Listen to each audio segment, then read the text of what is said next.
Here, in this pandemic COVID-19 outbreak, one sector of tourism, Indian cultural, great historical and traditional heritage, the livelihood of artisans and craftspersons is under one suffering.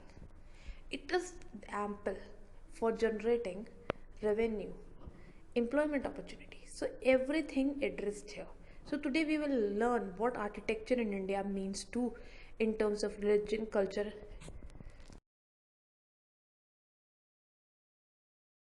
Scholars, again we have assembled with question number 2, and this is chapter number history 5, and mark you with the medieval Indian architecture, and this is question number 2 of long questions. So let's check what question says. The why architecture is regarded as power. Architecture power क्यों थी? ऐसा क्या है कि buildings and monuments के बगैर history नहीं हो सकती, किंग की रूलरशिप नहीं हो सकती? Why it is said to be so important? The first phase to be discussed, architecture. Look, architecture as the reflection of imperial power. अब imperial power है architecture. अब उसके 4 reasons है, क्योंकि सबसे पहली चीज जो रिप्रेजेंट करता है आर्किटेक्चर, वेल्थ. जितने वेल्दी किंग्स होंगे, those who were be wealthy in resources, those who were be rich in resources will highlight there powers with monuments. जितनी किंग के पास वेल्थ होगी, जितना ट्रेजर होगा ना, वो सारा मॉन्यूमेंट्स में नजर आता था, बिकॉज उतनी मैग्निफिसेंट बिल्डिंग होगी, उतना न्यू डिजाइन होगा.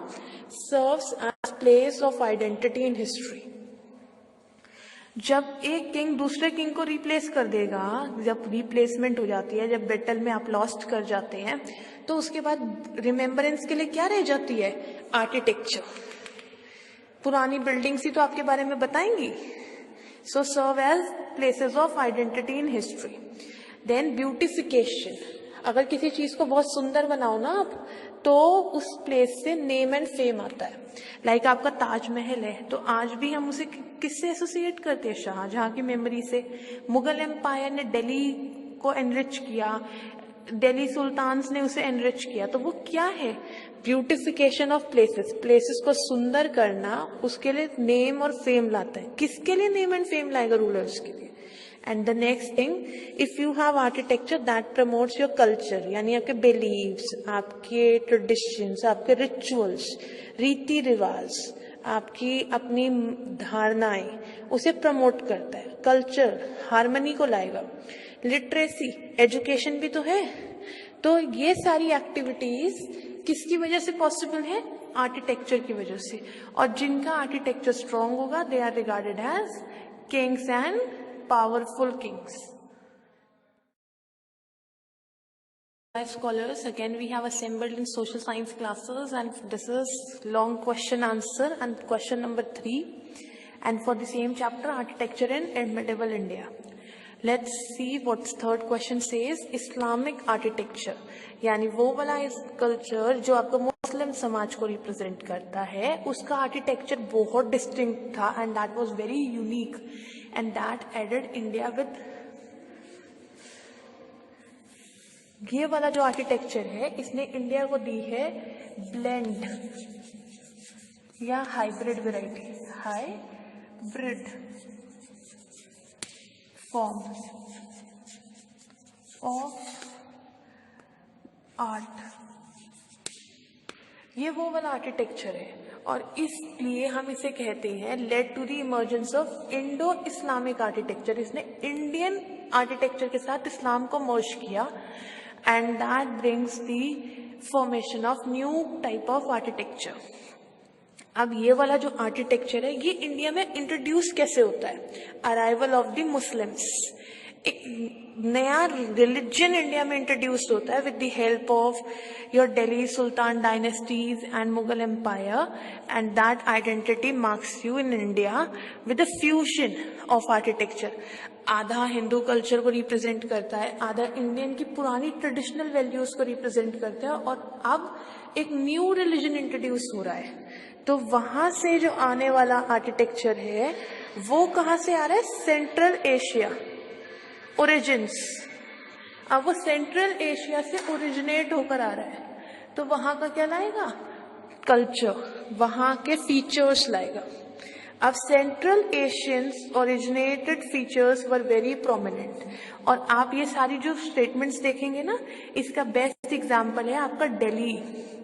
दिल्ली आपका बेस्ट एग्जाम्पल है, क्योंकि सारा आपको रिफ्लेक्शन वहां देखने को मिलेगा, चाहे डोम्स हो, गुम्बद, ऊपर से जो सर्कुलर के ऊपर आपका ऊपर से बिल्कुल वैसे कवर्ड होता है, जैसे आपका कह सकते हो क्राउन टाइप की फिगर हो, वैसी फिगर. मैंने इसका बेटा एक पिक्चर शेयर कर रही हूँ आपके साथ नेक्स्ट पेज में. फ्लोरियल्स यानी फूलों वाले डिजाइन्स, आर्च बेटा आपके सर्कुलर एंड डोर्स जो होते हैं, जो ऊपर से ऐसे सर्कल होते हैं, true arches were very prominent. Calligraphy, आपकी वे types of decorative writing was also introduced. तो ये सारे फीचर्स सेंट्रल एशियन के सोसाइटी में थे, but they were introduced now to Indian style. Second, अब इसे इंट्रोड्यूस किया है ना, तो employed by the rulers of Delhi sultan. Delhi सुल्तान ने इसे सबसे पहले इंट्रोड्यूस किया था बेटा. देन प्रोमिनेंट स्टोन वर्क यानी पत्थर का काम, पत्थर की कारीगरी यानी स्टोन की जो आपकी रिसोर्सेज हैं, like red stone, sand stone, red in colour और येलो इन कलर यूज्ड. फिर मार्बल, जैसे आपके ताजमहल हो गया, आपका हुमायूंस टॉम हो गया, that was also prominent. Tall lean towers like Qutub Minar, correct scientific lines के साथ, एक डोम मैच होंगी, साइंटिफिक लाइन में ड्रॉ होंगी, बिल्कुल ऐसे स्ट्रेट लाइन जाएगी, तो वो कहलाती थी साइंटिफिक लाइंस, डोम्स. आपकी बिल्कुल साइंटिफिक लाइंस में जाएंगी ये डोम्स. अब स्किलफुल प्रोजेक्शन है. स्किलफुल प्रोजेक्शन कैसे है? इतना बारीक माइन्यूट काम कोई बहुत स्किल्ड पर्सन कर सकता है. फिर है बालकनीज का ट्रेंड भी आया. बालकनीज क्या करती थी?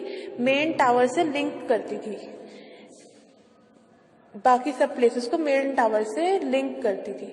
और इस्लामिक आर्किटेक्चर को इंडो इस्लामिक आर्किटेक्चर के साथ कनेक्ट करते हैं ना, तो बेटा इसमें बहुत सारी चीजें हैं. मॉस्क्यूज हैं, टॉम्स है, आपके फोर्ट्स है, गार्डन्स है, हवेलीज है.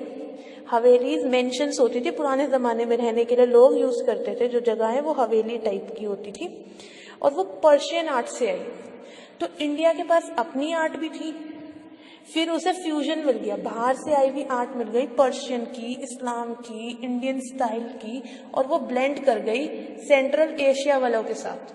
तो ये सारे जो सेंट्रल एशिया से आया था, पर्शियन से आया था, इस्लाम से आया था, इंडियन अपना स्टाइल था, तो वो एक फ्यूजन हो गया. So this is your basically this chapter means to say. So hereby we are concluding it for today. Hereby it's all time to say a goodbye to each other. We have parted our ways now with a hope that we will see each other again soon.